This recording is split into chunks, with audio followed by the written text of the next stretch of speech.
Assalamualaikum warahmatullahi wabarakatuh. Bismillahirrahmanirrahim.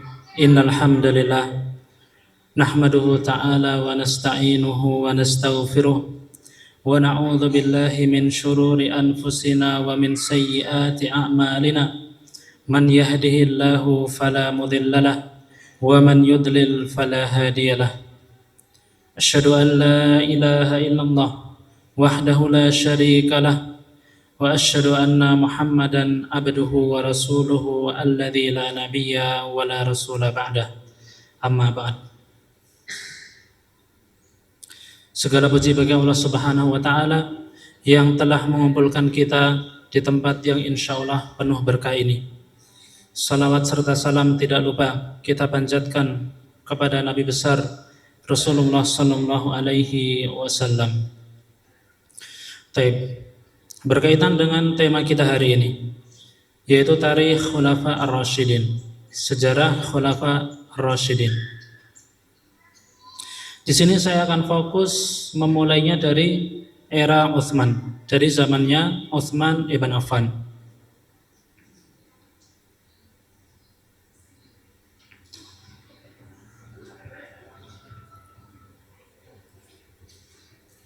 Sebelum kita mulai, ada pertanyaan. Bagaimana Utsman masuk Islam? Utsman masuk Islam melalui siapa? Abu Bakar. Karena apa? Karena patah hati. Itu pertama. Kedua, kenapa Utsman dibunuh?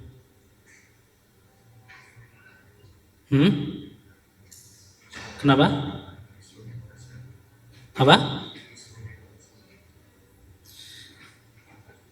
Kira-kira tuduhan apa yang dilontarkan kepada Utsman? Kenapa beliau sampai dibunuh?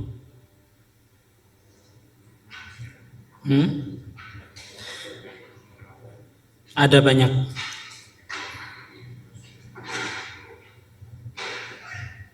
Tapi pola yang dipakai oleh orang-orang ketika mereka membunuh Utsman ini berlaku sampai hari ini. Insyaallah nanti kita akan baca.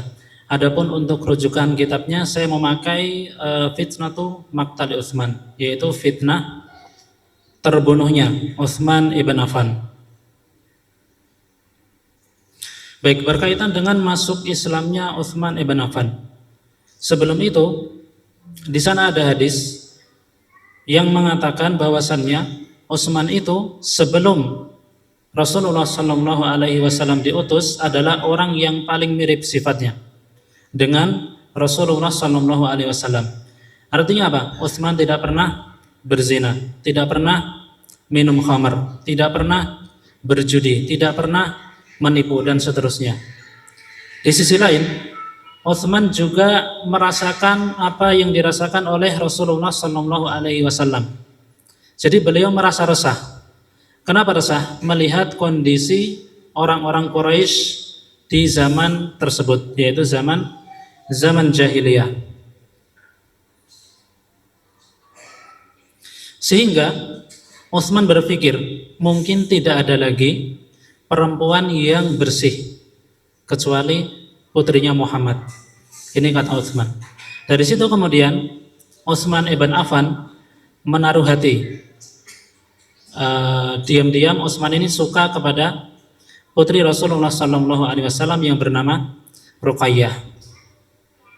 Di sisi lain, Rasulullah Sallallahu Alaihi Wasallam beliau diutus menjadi Rasul. Akan tetapi pada saat itu dakwahnya masih diam-diam. Rasulullah Shallallahu Alaihi Wasallam kemudian ingin menikahkan putrinya Ruqayyah dengan siapa? Ada yang tahu? Dengan Utbah ibn Abi Lahab. Sedangkan Ummu Kulsum dengan Utaibah ibn Abi Lahab. Tujuannya apa?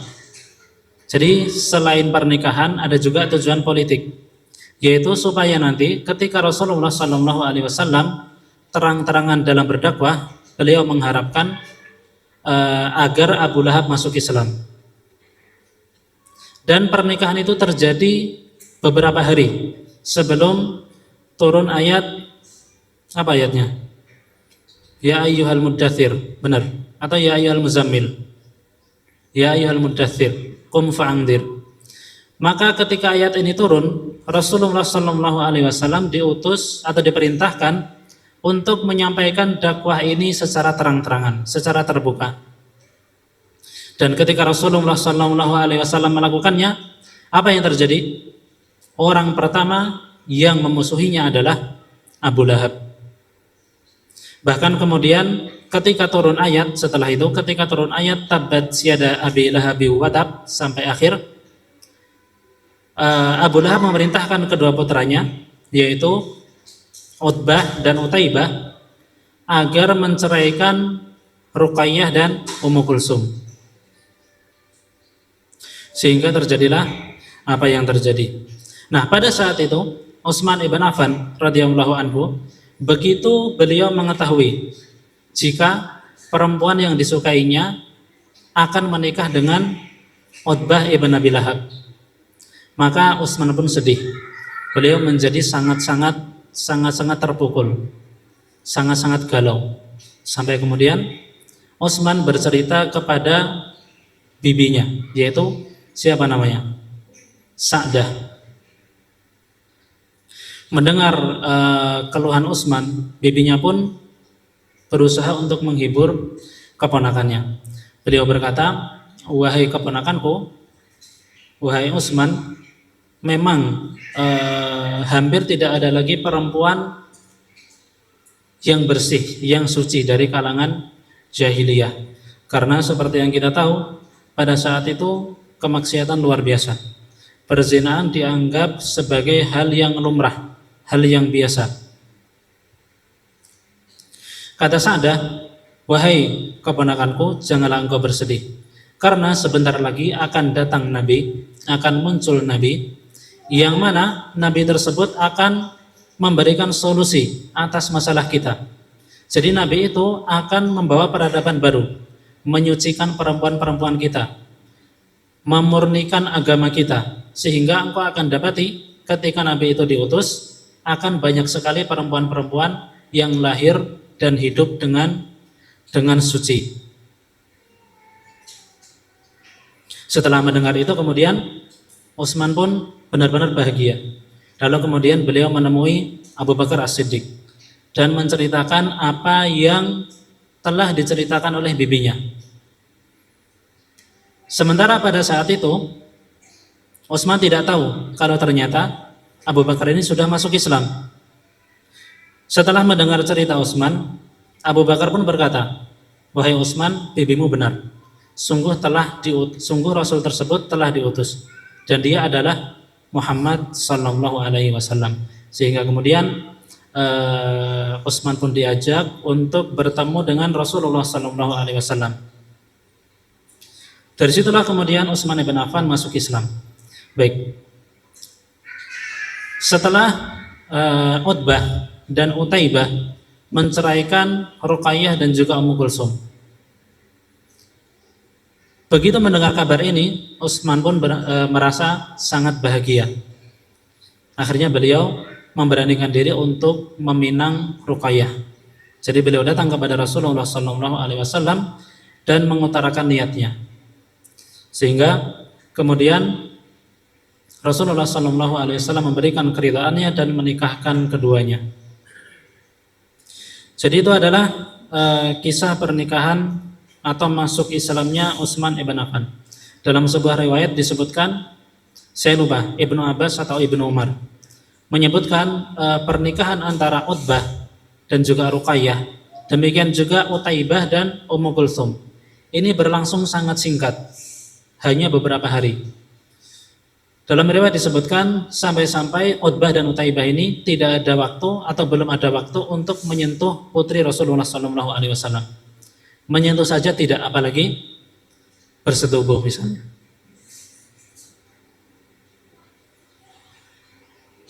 Baik, adapun tentang kisah hidup Utsman, insya Allah antum sebagian besar sudah tahu. Beliau dijuluki dengan Dzunurain, pemilik dua cahaya, karena menikahi Ruqayyah dan juga Ummu Kulsum. Baik, kita ke pembahasan kedua. Kenapa Utsman dibunuh? Seandainya antum hidup di zaman Utsman, kira-kira antum akan bersama orang yang membunuh Utsman atau bersama orang yang membela Utsman? Kira-kira antum di kubu yang mana? Saya yakin 90% bersama orang-orang yang membunuh Utsman. Kenapa bisa begitu? Nah, ini penting.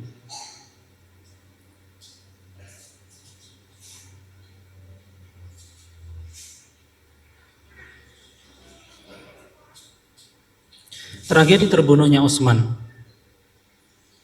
Di sana ada kaidah yang berlaku sampai hari ini, dan kita harus berhati-hati. Apa kaidah tersebut? Yang pertama adalah an-nasu atba'ul awatif. Wa idza fa'alu syai'an fa'alu hasba awatifihim la ala aqlihim. Fa idza aradta mawaddatahum fa'alaika bi an tal'ab bi'awatifihim. Manusia secara umum mereka itu mengikuti emosi, perasaan. Jika mereka melakukan sesuatu atau mengucapkan sesuatu, mereka lebih mengedepankan emosinya daripada akalnya. Maka jika engkau ingin mempengaruhi seseorang yang bodoh tentunya, maka permainkanlah emosinya. Ini satu. Terlebih perempuan, ini penting untuk diberi catatan. Dalam sebuah hadis disebutkan perempuan itu adalah sosok yang kurang akalnya. Apakah artinya perempuan itu lebih bodoh daripada laki-laki? Enggak, tidak seperti itu. Dalam hak akal, laki-laki dan perempuan itu setara. Hanya saja emosi perempuan itu jauh lebih lebih lembut daripada laki-laki. Perasaan perempuan itu jauh lebih lembut daripada laki-laki. Makanya kalau misalnya antum buka kontak saudari antum misalnya, antum akan biasa menemukan nama-nama yang menurut antum mungkin itu lebay. Contohnya apa? Fulanah cantik, fulanah sayang misalnya, sesama perempuan. Kenapa? Karena ini adalah panggilan emosional, menunjukkan atau mengungkapkan perasaan mereka. Kalau laki-laki enggak seperti itu. Coba bayangkan Izan manggil Alif ganteng misalnya. Kira-kira apa yang ada di pikiran antum? Ini secara emosi sangat-sangat berbeda. Tapi bukan berarti perempuan itu lebih bodoh daripada laki-laki, enggak. Secara akal mereka itu setara, sama. Tapi dalam hal mengambil keputusan, perempuan itu seringkali dipengaruhi oleh perasaan mereka. Makanya jangan pernah berdebat dengan perempuan. Kalau antum pengen sesuatu ya sogok dengan apa, misalnya antum belikan emas atau apa. Itu jauh lebih emosional daripada berdebat dengan perempuan. Dalam sebuah hadis juga disebutkan di hari kiamat nanti ketika Dajjal itu keluar, maka orang-orang yang beriman akan membawa istri dan anak-anak perempuan mereka ke gunung-gunung terpencil. Kemudian mereka akan mengikat istri dan anak-anak tersebut. Kenapa? Supaya tidak terkena fitnah Dajjal. Apalagi fitnah Dajjal itu psikologinya sangat-sangat kuat. Dia bisa menggambarkan air sebagai api. Demikian juga sebaliknya, api sebagai air.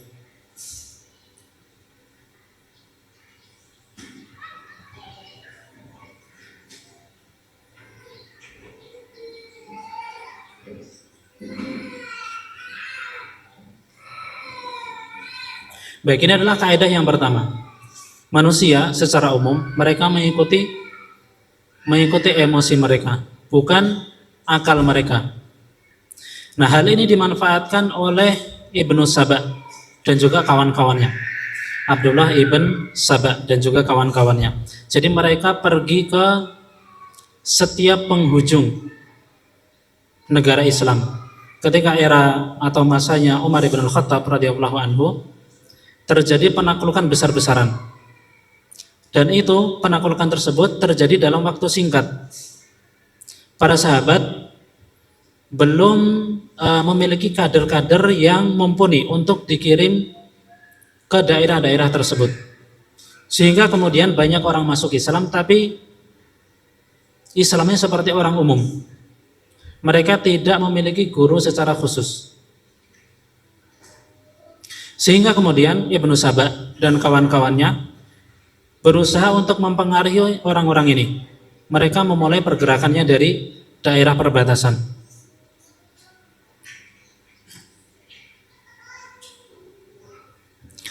Kaidah yang kedua, idza aradta an tuhayyija quluban nas fatakallam bil amwal. Jika engkau ingin menghancurkan reputasi seseorang di hati manusia, maka bicarakanlah tentang orang tersebut berkaitan dengan harta. Contohnya apa? Dalam waktu dekat ini, belum lama, ketika Ustadz Khalid Basalamah dipanggil oleh KPK, maka kita lihat orang-orang yang membenci dakwah ini, membenci Ustadz Khalid. Apa yang terjadi? Mereka membuat fitnah, katanya Wahabi ini suka korupsi kuota haji katanya. Buktinya apa? Buktinya Ustadz Khalid dipanggil oleh KPK katanya. Biasanya yang dilakukan oleh orang-orang yang sangat memuji ilmu mantik, ilmu logika. Padahal tuduhan mereka itu sama sekali tidak sesuai dengan disiplin ilmu logika. Coba kita timbang dengan ilmu mantik, disiplin ilmu mantik. Premis minor, perhatikan premis minor. Setiap orang yang melakukan kesalahan dan dia tidak tahu bahwa itu adalah perbuatan salah, dalam keadaan benar-benar dia tidak tahu itu adalah perbuatan salah, maka dia dihukumi seperti orang yang tidak bersalah. Ini premis minor. Premis mayor, misalnya Kemenak membagikan kuota haji kepada para pemilik travel. Mereka mengatakan ini adalah kuota resmi, sementara pemilik travel tidak mengetahui bahwa kuota itu bermasalah. Artinya apa? Konklusinya apa? Kesimpulannya apa? Kesimpulannya adalah Wahabi suka korupsi kuota haji. Masuk akal nggak? Masuk akal nggak? Nggak masuk akal. Konklusinya adalah para pemilik travel tidak bersalah. Kenapa? Karena mereka tidak mengetahui tentang seluk-beluk kuota tersebut. Tapi ini selalu digembar-gembarkan, katanya Ustadz Khalid korupsi kuota haji katanya. Tujuannya apa? Yaitu menghancurkan reputasi seseorang agar orang-orang menjauhi si fulan tersebut. Kalau mungkin kita bicarakan sesekali itu nggak ada masalah. Misalnya Irsyadi ngomong sama Alif, jangan temenan sama Tegar. Kenapa? Karena kemarin dia ngutang sama saya 20 juta, nggak dikembalikan. Misal, ini pembicaraan sesekali nggak ada masalah. Tapi kalau setiap Alif bertemu dengan Irsyadi, terus Irsyadi bilang, jangan temenan sama Tegar, pokoknya jangan. Dimanapun Alif ketemu dengan Irsyadi, pembahasannya selalu itu. Maka ini ada indikasi Alif itu Irsyadi itu sebenarnya ingin menjatuhkan Tegar. Idza aradta an tuhayyija quluban nas fatakallam bil amwal. Yaitu jika engkau ingin menghancurkan reputasi seseorang, maka bicarakanlah tentang orang tersebut berkaitan dengan harta. Si fulan korupsi, si fulan mencuri, si fulan dan seterusnya. Yang ketiga adalah at-ta'nu fil hukam syaja'ah wa amalun butuli. Mencela pemerintah itu adalah tindakan yang heroik. Kenapa begitu? Ini di mata orang awam ya. Kenapa begitu? Karena yang namanya pemerintah itu pasti ada pihak yang tidak menyukainya. Sehingga sebaik apapun seorang khalifah, pasti akan ada orang-orang yang mencelanya. Dan celah-celah ini dimanfaatkan oleh orang-orang yang dengki kepada Utsman ibn Affan. Di antara hal yang dipermasalahkan apa? Yaitu ketika Utsman ibn Affan beliau berhaji. Jadi ketika Rasulullah SAW berhaji ke Mekah, itu beliau selalu mengqasar dan menjamak dan mengqasar salatnya. Ini adalah Rasulullah SAW. Hal serupa dilakukan juga oleh Abu Bakar, dilakukan juga oleh Umar. Sampai kemudian di era Utsman, beliau tidak mengqasar ataupun menjamak salat ketika beliau berhaji. Kata mereka, Utsman ini kata orang-orang yang membenci Utsman ini telah menyelisihi perintahnya Nabi. Mendengar hal itu, kemudian para sahabat bertanya kepada Utsman, apakah benar engkau telah menyelisih perintahnya Nabi? Kata Utsman, tidak. Kenapa? Karena Mekah itu adalah tempat asal saya, rumah keluarga saya. Sehingga ketika saya sampai di Mekah, artinya saya tiba di rumah. Saya tidak berstatus sebagai musafir lagi. Sehingga kemudian saya memutuskan untuk tidak menjamak ataupun mengqasar salat. Ini masalah pertama. Masalah kedua yang dihembuskan oleh mereka adalah Utsman itu menggunakan tanah hima. Apa arti tanah hima? Tanah hima itu adalah jadi kaum muslimin pada saat itu memiliki kuda ataupun unta yang sangat banyak. Kuda ini biasa dipakai untuk berperang ataupun unta tersebut. Nah, untuk menggembalakan unta ataupun kuda ini otomatis butuh lahan yang luas.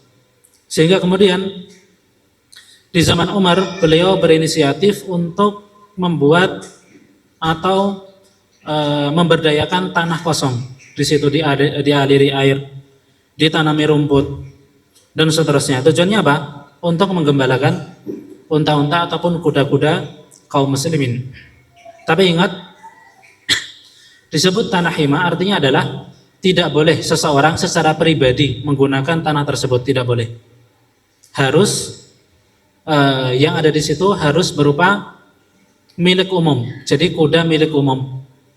Kemudian juga unta milik umum, domba demikian juga. Nah, suatu saat orang-orang ini melihat di sana ada untanya Utsman. Demikian juga kudanya Utsman. Jumlahnya sangat-sangat banyak. Karena dulu biasa mereka menggunakan sebuah tanda supaya ketika mereka menggembala tidak tertukar. Ini miliknya fulan, miliknya fulan. Ada tanda khusus. Melihat hal itu, mereka pun mulai menghembuskan fitnah-fitnahnya. Mereka mengatakan Utsman ini menggunakan harta kaum muslimin untuk kepentingan pribadi. Ini kata mereka.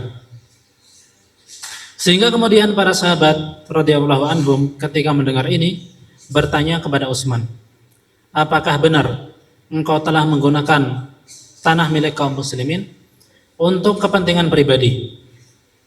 Utsman pun menjawab, dari mana engkau mendengar hal tersebut? Ada yang mengatakan mereka melihat domba-domba milikmu, kuda-kuda milikmu, dan unta-unta milikmu itu ada di tanah hima. Kata Utsman, sungguh aku tidak memiliki kuda ataupun unta sedikit pun kecuali 2. Dan itu pun saya pakai untuk berhaji. Artinya apa? Artinya kudanya Utsman, untanya Utsman itu semuanya sudah disedekahkan untuk kaum muslimin. Cuman tanda itu nggak bisa hilang. Tanda itu nggak bisa hilang. Sehingga apa? Sehingga orang-orang menjadi salah paham. Utsman ini adalah seorang khalifah yang menggunakan hartanya kaum muslimin untuk kepentingan pribadi. Ini masalah yang kedua.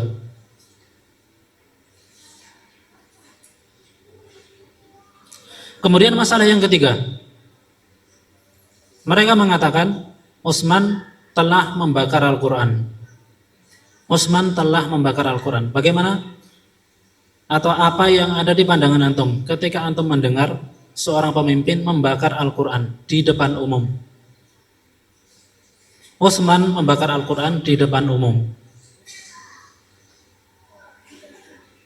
Mendengar hal tersebut, para sahabat pun bertanya kepada Utsman ibn Affan, benarkah engkau membakar Al-Quran dengan sengaja di depan umum? Maka Utsman pun menjawab, aku melakukan hal itu bukan karena menghinakan Al-Quran. Jadi di masa beliau, ketika menaklukkan daerah mana? Cyprus kalau nggak salah. Di sana mereka melihat sahabat melihat kaum muslimin itu berdebat seputar bacaan Al-Quran. Sebagian menggunakan lahjah Quraisy, sebagian menggunakan lahjah Bani Tamim, dan seterusnya. Mereka saling mengklaim bahwasannya bacaan mereka adalah bacaan yang paling benar, sehingga kemudian hal tersebut disampaikan kepada Utsman. Mendengar hal itu, Utsman pun mengundang beberapa sahabat dari berbagai suku dengan bacaan yang berbeda-beda. Kemudian Utsman mendatangkan salah satu sahabat yang berasal dari Quraisy. Sebagian mengatakan Ibnu Abbas dari Quraisy. Kemudian Utsman pun memerintahkan mereka untuk membaca satu persatu. Yang kemudian setiap kali mereka menemukan bacaan yang berbeda, maka bacaan tersebut harus diucapkan dengan bahasanya orang Quraisy. Karena bahasa orang Quraisy adalah bahasa yang dominan di dalam Al-Quran. Sampai kemudian selesai 30 juz, lalu Utsman memerintahkan kepada sekretarisnya untuk menulis naskah mushaf terbaru, yaitu mushaf berdasarkan logatnya orang Quraisy. Dan ini adalah Utsman yang sampai Quran yang sampai kepada kita di era sekarang. Makanya kalau antum buka Quran itu pasti ada tulisan birasm Utsmani, yaitu dengan peletakan Utsman ibn Affan. Lalu sisa mushafnya bagaimana? Jadi mushaf zaman dulu itu tidak seperti sekarang, dari kertas gampang untuk dimusnahkan, tidak. Zaman dulu itu dari apa? Dari kulit binatang, dari kulit pohon, dan seterusnya, sehingga hal tersebut sulit. Mushaf ini ketika dia hendak dimusnahkan itu sulit. Satu-satunya cara harus dibakar. Dan Utsman ketika memerintahkan untuk membakar mushaf tersebut, tujuannya apa? Untuk menyatukan kaum muslimin. Kemudian setelah mendengar cerita tersebut, para sahabat mengatakan, sungguh engkau telah melakukan hal yang benar dan mereka telah melakukan hal yang salah ataupun hal yang keliru. Ini isu yang keberapa? Yang ketiga. Isu yang keempat adalah Utsman telah menyelisihi perintah Nabi, perintah Abu Bakar, perintah Umar tentang pamannya, yaitu Al-Hakam ibn Abil As. Jadi Al-Hakam ini, beliau itu orang yang setara dengan Abu Lahab, Abu Sufyan, dan Abu Jahal dalam memusuhi Rasulullah SAW. Bahkan ketika Utsman ibn Affan beliau masuk Islam, maka oleh Al-Hakam ini dipanggil, lalu diikat, kemudian disiksa dengan siksaan yang sangat keras, supaya apa? Utsman kembali murtad. Siapa yang menyiksanya? Yang menyiksanya adalah Al-Hakam ibn Abil As. Tapi kemudian ketika Fathu Makkah, Rasulullah SAW memerintahkan para sahabatnya untuk mengeksekusi orang-orang tertentu. Mereka tidak ada lagi atau tidak boleh diberikan ampunan. Di antaranya siapa? Abu Sufyan, Muawiyah, demikian juga Al-Hakam ibn Abil As. Melihat hal itu, Al-Hakam pun pergi menemui Utsman dan meminta supaya Utsman ini memintakan ampunan atau memintakan maaf kepada Rasulullah Sallallahu Alaihi Wasallam. Lalu kemudian bertemulah Al-Hakam Ibn Abil As bersama Utsman dengan Rasulullah Sallallahu Alaihi Wasallam sambil mengutarakan niatnya. Al-Hakam mengutarakan niatnya untuk masuk Islam. Melihat Utsman, begitu Rasulullah Sallallahu Alaihi Wasallam melihat Utsman, melihat menantunya yang sangat baik, maka Rasulullah pun memberikan ampunan kepada Al-Hakam. Tapi ada syaratnya. Apa syaratnya? Al-Hakam harus diasingkan. Ini sebagai hukuman karena Al-Hakam ini orang yang sangat keras kepada kaum muslimin di zaman jahiliyah. Jadi taubatnya Al-Hakam diterima. Demikian juga keislaman Al-Hakam diterima, tapi untuk menebus perbuatannya di era jahiliyah, di zaman jahiliyah, Al-Hakam harus diasingkan. Pada awalnya Rasulullah SAW mengasingkan Al-Hakam ke Madinah. Lalu Al-Hakam dikembalikan ke Mekah. Setelah itu Rasul kembali mengasingkan ke Taif. Jadi Al-Hakam itu, kalau antum nggak tahu, beliau adalah bapaknya Marwan ibnul Hakam. Marwan ini salah satu pendiri daulah Umayyah. Nanti keturunannya ada Abdul Malik ibn Marwan, Sulaiman ibn Marwan, Hisham ibn Marwan, dan seterusnya.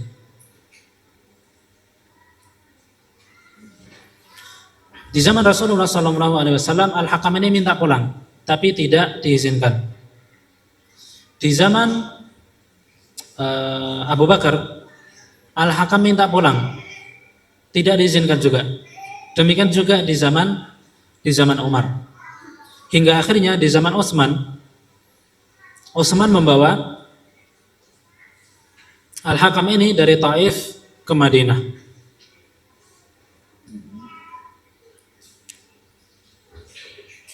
Mengetahui hal tersebut, orang-orang pun atau orang-orang yang membenci Utsman mulai berdesas-desus. Katanya Utsman ini telah menyelisihi perintahnya Rasulullah SAW, yaitu beliau mengembalikan Al-Hakam dari tempat pengasingannya.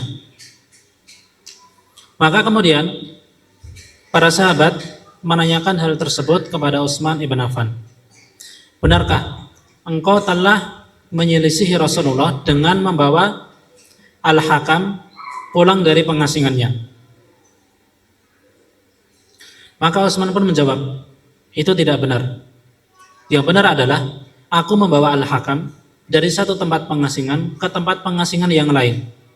Aku tidak memulangkannya ke rumah keluarganya, tidak. Buktinya apa? Buktinya dulunya adalah Rasulullah SAW pernah mengasingkan Al-Hakam dari Mekah ke Madinah. Yang artinya apa? Artinya Madinah ini bukan rumahnya Al-Hakam. Madinah ini dulunya adalah tempat pengasingan Al-Hakam. Jadi salah ketika orang-orang mengira aku telah memulangkan Al-Hakam. Yang benar adalah aku memindahkan Al-Hakam dari satu tempat pengasingan menuju tempat pengasingan yang lain. Kenapa demikian? Kenapa Utsman memilih membawa Al-Hakam ke Madinah? Jawabannya adalah karena Al-Hakam ini sendirian di tempat pengasingan. Dan pada saat itu beliau ini sudah tua renta, tidak ada yang mengurusinya. Dalam riwayat disebutkan penglihatannya sudah kabur. Jadi mau ngapa-ngapain sulit.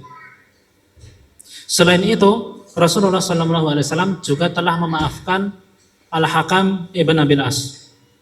Dan beliau telah meridai Al-Hakam ibn Abil As.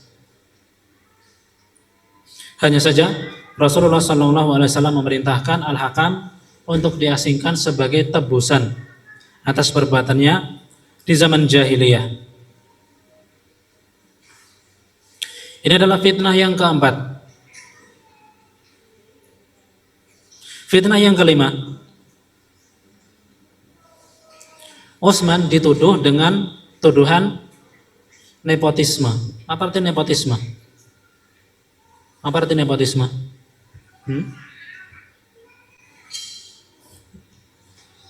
Nepotisme, mengangkat keluarganya menjadi pejabat. Ini adalah nepotisme. Mengangkat keluarganya sebagai pejabat. Buktinya apa? Yaitu ketika Utsman ibn Affan menjabat sebagai khalifah, beliau mengangkat Marwan ibnul Hakam yang tadi bapaknya diasingkan sebagai penasehat utama.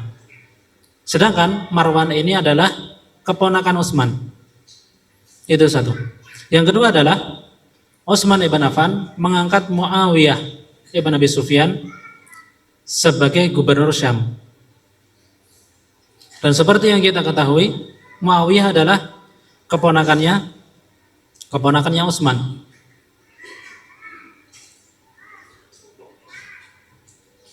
Demikian juga Utsman ibn Affan mengganti gubernur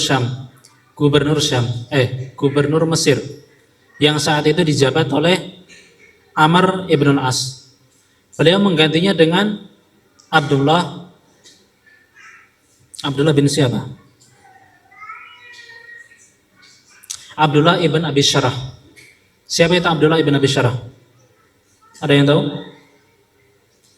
Abdullah ibn Abi Syarah ini adalah beliau sahabat, tapi perjalanannya itu cukup menjadi perdebatan, terutama di kalangan Syiah. Kenapa dijadikan pembicaraan ataupun perdebatan? Dikarenakan Abdullah ibn Abi Syarah ini dia adalah saudaranya Utsman, tapi beda bapak. Jadi Abdullah ibn Abi Syarah itu saudaranya Utsman, satu ibu tapi beda bapak. Makanya nama bapaknya beda. Utsman ibn Affan dan juga Abdullah ibn Abi Syarah. Ketika Utsman masuk Islam, Abdullah ibn Abi Syarah pun juga masuk Islam. Nah, Abdullah ibn Abi Syarah ini memiliki skill yang cukup berguna. Beliau itu bisa membaca dan menulis.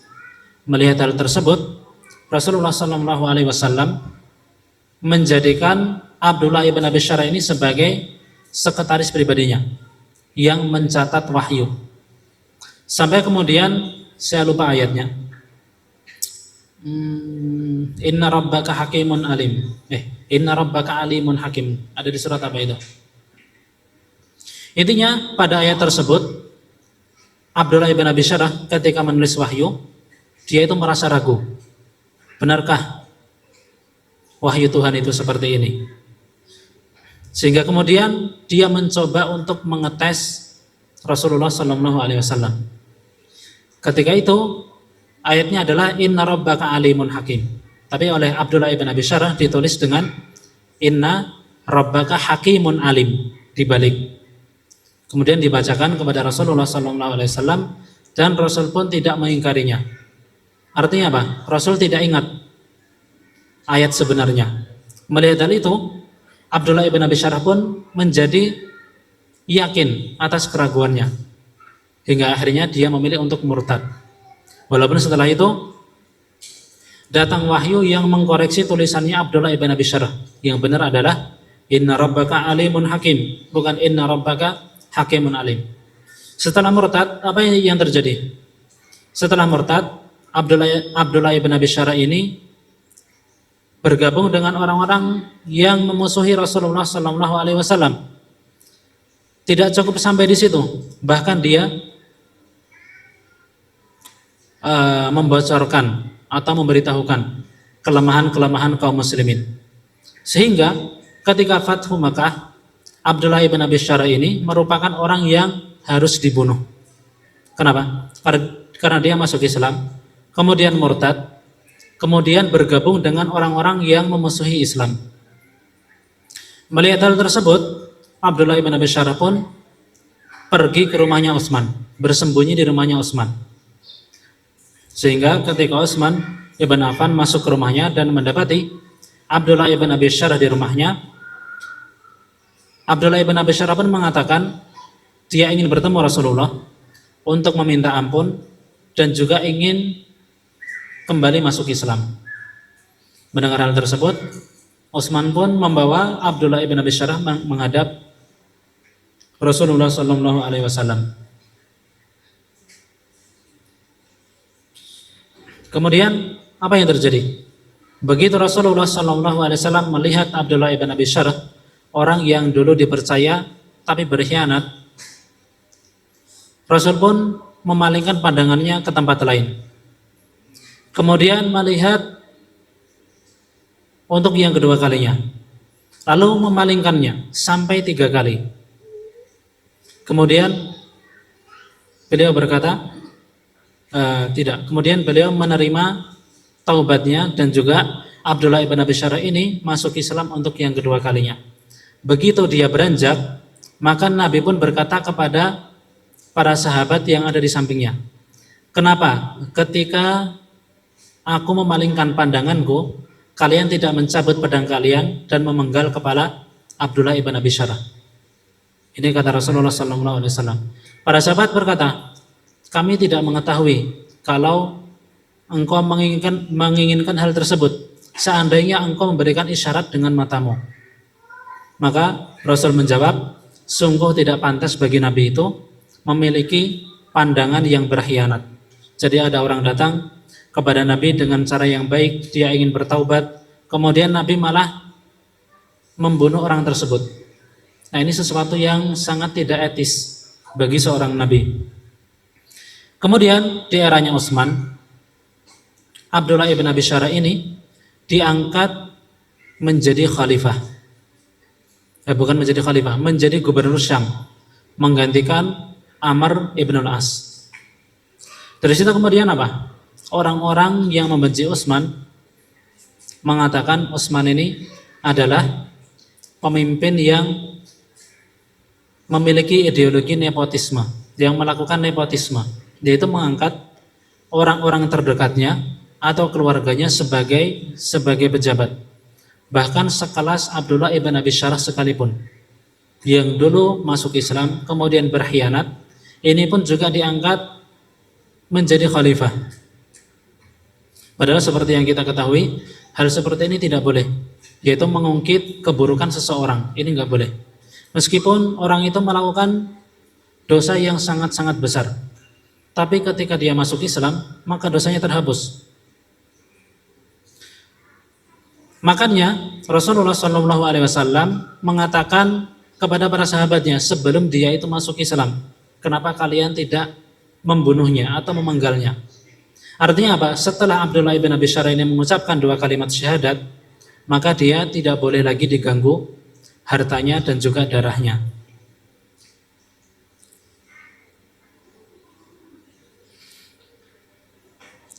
Menurut antum, untuk poin yang kelima ini, atau poin terakhir, ini 5 tuduhan yang dilontarkan kepada Utsman ibn Affan. Tuduhan yang mengatakan Utsman melakukan nepotisme. Antum setuju atau tidak?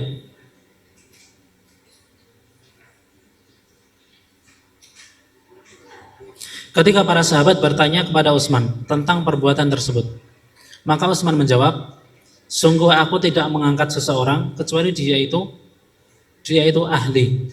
Dia itu memang benar-benar memiliki kapasitas kemampuan di bidang tersebut. Buktinya apa? Buktinya tidak ada satupun rakyat Syam yang protes di bawah kepemimpinan Muawiyah, ataupun rakyat Mesir yang protes di bawah kepemimpinan Abdullah ibn Abi Syarh. Hal ini mengindikasikan bahwasannya mereka itu adalah pemimpin yang adil.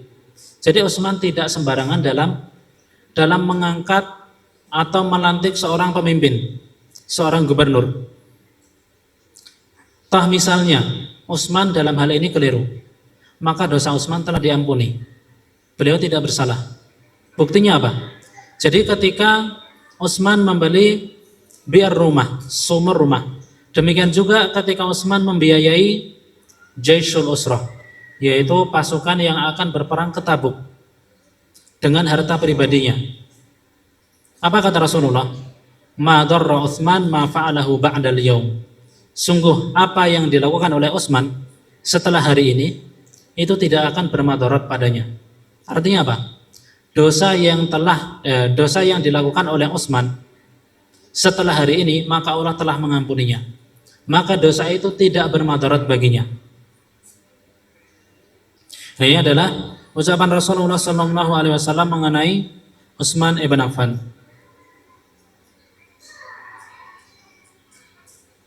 Baik, ini 5 tuduhan serius yang dituduhkan kepada Utsman.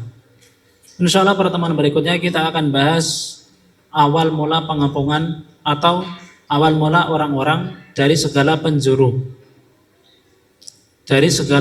negara Islam datang ke Madinah dan melakukan demonstrasi mengepung kediaman Utsman ibn Affan. Siapa orang pertama yang melakukannya dan kenapa mereka melakukannya, siapa pemimpinnya, ini kita akan bahas. Insya Allah nanti akan bersambung sampai eranya Ali dan juga Muawiyah.